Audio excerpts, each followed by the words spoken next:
Hey, what is going on, guys? This is SMAB Reviews, and today we are taking a look at the debut album from Gnash titled We. Let's get to it.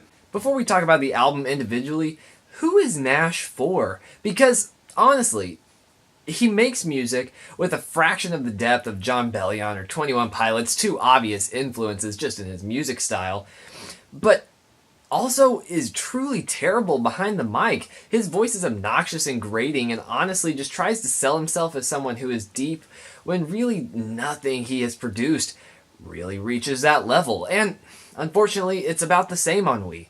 We is passable at best. I would love to give him credit, say an underdog story, someone who shouldn't have done well, did great, and I'd love to say that, but it's just not the case. Each of these songs reach, like I said, a fraction of the emotional depth that other bands that he wants to mimic can. He obviously has that rap rock sort of blend that 21 Pilots goes for, but just does not capitalize on it as well as 21 Pilots.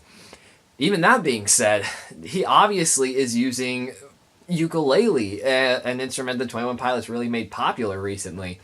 So it's clear that he is trying to replicate these artists and fails terribly. I think the best thing for him would have been to really make an album that is his own. Step away from those comparisons of the two obvious, more mainstream influences and make something different. Unfortunately, he just really did not do that. I Hate You, I Love You, his biggest hit, is of course present here, because why not, even though it's been released on another EP and just as a single.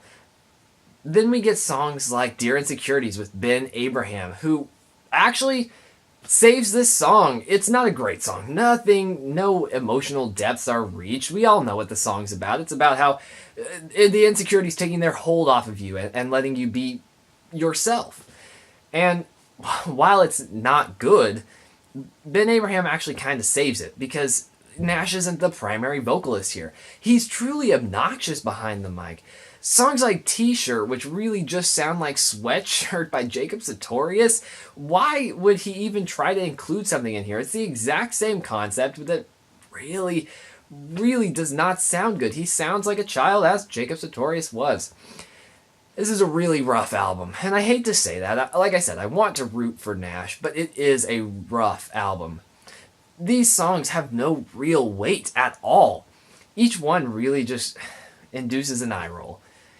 And that's the ultimate problem. No, the instrumentation's not awful. I can't really knock the instrumentation. And ultimately, the production's alright too. But his voice and his true lack of lyric writing really holds Gnash back.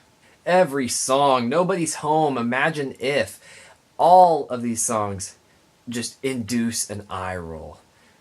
They are really cringeworthy.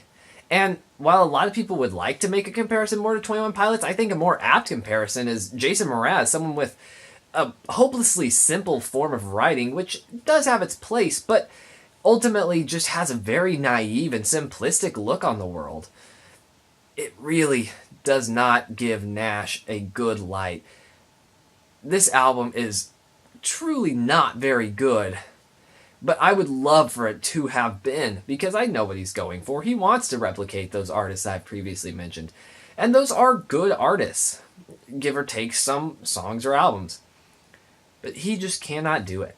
So we are starting this year off with a bang, with a 3.5 out of 10. I know you might think it's harsh, but I really believe in it. I don't see much redeeming qualities here with Gnash or with any of his songwriting or instrumentation. It's all pretty bland. He can't reach a fraction of the depth that some of his competitors can. He's truly just a worse version of some other bands. And that's a shame, and I'd love for him to have created his own work here, but he just didn't. So yeah, a 3.5 out of 10. Thank you all so incredibly much for watching this video. I know, first review of 2019, and we already have me dissing on a band or an artist, and I hate doing that, but it just is warranted here. But thank you guys so incredibly much for watching this video. It really does mean a lot to me, and I'll see you guys later.